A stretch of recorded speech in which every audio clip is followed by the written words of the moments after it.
I beg leave to ask the question standing in my name on the order paper. My Lords, the Government is committed to transitioning to a circular economy, and we are considering the role of energy from waste in the context of circularity, economic growth and reaching net zero. As part of this, we are giving consideration to the Climate Change Committee's recommendation. This year, DEFRA will publish an analysis of energy from waste capacity in England to inform future policy. We continue work to implement the packaging reforms, drive up recycling rates and take material out of incineration. I thank the noble lady for her minister, but I'm deeply dissatisfied because this government that I had a lot of trust in has actually made the deeply irresponsible decision to allow the Portland incinerator to go ahead. I declare an interest as a resident of Dorset, although nowhere near Portland. But the fact is, incineration and energy from waste is not a practical way forward. It's a very damaging way forward, both in terms of public health and environmentally. So I beg the noble lady, could she speak to her department, please, and suggest that they have better advice on energy. My Lords, it does say in the companion that you shouldn't thank a noble member for their question. So on this occasion, I won't. I would say that the environmental permitting regulations prevent the incineration of separately collected paper, metal, glass or plastic waste unless it's gone through some sort of treatment process first. And following that treatment, incineration is seen to be the best environmental outcome. We do know that recycling rate's too low and that we burn too much waste. And for too long, recycling rates in England have plateaued. So the way forward is to look at the whole big picture. And our circular economy ambitions are designed to address this. The noble lady commit to looking at not just incinerators, but anaerobic digesters, and accept that they have a powerful role to play, not just in getting rid of residual waste, particularly household waste, which is a very vexatious challenge, but also can heat people's homes at a reduced rate. So will the government keep an open mind on energy from waste, including anaerobic digestion going forward? As I just mentioned, we are looking to do a review right across the piece on this. So, of course, anaerobic waste will be part of that review, so we will certainly be looking at that. My Lords, it's all very well to incinerate waste, but does the noble Baroness, the Minister, agree with me that a real priority should be to reduce the amount of waste that we produce as a country? And that's the real way to deal with this problem, is just to produce less waste. It's actually a really important point that the noble Lord makes. And if we are moving to a more circular economy, as this government wants, then we have to see less residual waste being generated. In fact, less waste as a whole. And there is a statutory target to effectively halve residual waste by 2042 from the 2019 levels. But there still will be an estimated 17.6 million tonnes of residual waste to manage in 2042. So therefore, we have to look at the bigger picture. How do we actually reduce waste overall? My Lords, is not the biggest incinerator in the country the Drax Power Station, which receives eye-watering subsidies for burning wood, which has been transported across the oceans, creating emissions, which has had to be dried and cut into chips, making emissions, and which emits, on being burnt, more CO2 than coal. And this is justified on the grounds that over the next half century to a century, trees replanted in those forests will absorb CO2. If we can take this leisurely approach to reducing CO2, is there really a climate emergency? I don't consider the government to be taking a leisurely approach on this aspect. What's really important is we look at how we decarbonise our energy from waste facilities going forward. So we have consulted on expanding the UK emissions trading scheme to waste incineration and energy from waste. And we are taking on board the responses to that and will bring forward detailed final policy in due course. And we do plan to include energy from waste under the decarbonisation readiness requirements. Currently, at the moment, we are incinerating over 1 million tonnes of food waste a year, as well as 64,000 tonnes of potentially edible food that gets sent to anaerobic digesters, which is, the latter is particularly a clear violation of the RAP food hierarchy.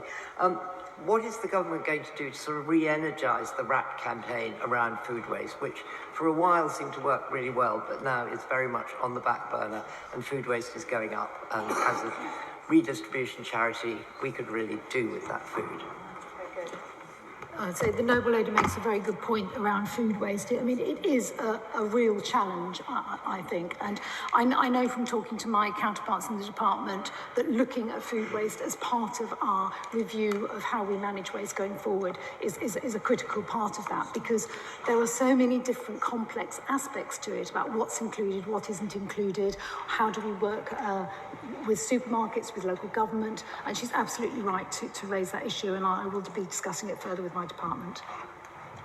My Lords, in line with the government's climate commitments, and given energy from incineration is now our most CO2 intensive generation, would the government consider prioritising incineration plants for its 21.7 billion package of carbon capture and storage funding? Isn't it better to fix an existing problem than creating new problems around hydrogen production to fix? Well, obviously the Noble Lord knows that we have got the new CCC, the carbon capture storage facilities open. We see that as a critical funding decision to move forward in this area, that we need to be working on that. It's also important to think about how we regulate going forward in this area, how we recover the energy from this. It's a very big picture that DESNES is working on in order to ensure that we have sufficient energy capacity in the future, particularly around industry as well, and that energy capacity is produced in a way that fits in with the circular economy, fits in with decarbonisation, so that we can meet our climate change targets. When Conwy County Borough Council in North Wales switched to 4 weekly collections of residual waste, this led to an 11% spike in the tonnage of recyclables collected and a reduction of 12% of residual waste. Their cabinet member put this down to residents being incredibly motivated to recycle and understanding the local and global benefits of recycling. How is the government working with local authorities to improve awareness of personal responsibility in this area? Well, I mean, we're working very, very closely with local authorities, but also with devolved administrations as well. One thing that we see as a high priority is to really build constructive working relationships with devolved administrations, with different tiers of government, because it's only by working together and sharing best practice that you actually achieve the kind of results that the Noble Lady is talking about. I draw attention to my register of interest. In the race to net zero and the importance of reducing carbon footprints, how excited is this government about our world-leading advances in small modular reactors, SMR nuclear? Well, this government, as I'm sure the Noble Lord is aware, has pledged great support for nuclear energy going forward. We need it as part of our future energy security, and small modular reactors are clearly a part of that nuclear journey. My Lords, plastic waste is a major problem for the planet, and yet plastic is eminently reusable. What action is the government taking to improve and increase the level of reuse of plastic? Again, that's a very good point, because we talk about recycling a lot. We don't talk enough about reuse. And that has to be a critical part of actually reducing the amount of waste that we have as a country. So as I say, this is very much part of the discussions with local authorities, because local authorities have a key role to play in this. And I think also just encouraging people on behaviour change. Behaviour change is difficult, and I think the government does definitely have a role to play in that. You were being nerdy. I wonder whether the Noble Lady, the Minister, can share with the House the technologies that are being looked at to clean up the emissions from waste incineration plants. Unfortunately, I'm not nerdy, so I'm unable to answer the Noble Lord's question, but I'm sure we can get back to him in writing. power and won't support it. Some people don't seem to like any sort of generating energy proposals. But I think after 13 years of neglect, I think it's right that the government takes a view that they will look to reduce pollution in the environment, but also keep the lights on. My noble friend is absolutely right. It is really, really critical that we drive forward our energy policy as a matter of urgency, because the last thing we want is to not only have power cuts and not have sufficient energy, but we don't want to become too reliant on other countries for our energy all the time. We need to manage our own energy in this country. We need to build the kind of energy plants that we want, work on CCC, work on nuclear, and also invest in the future for our long-term energy security. My Lords, that concludes oral questions for today. We will have a short stay to allow any members who intend to leave the chamber to do so expediently.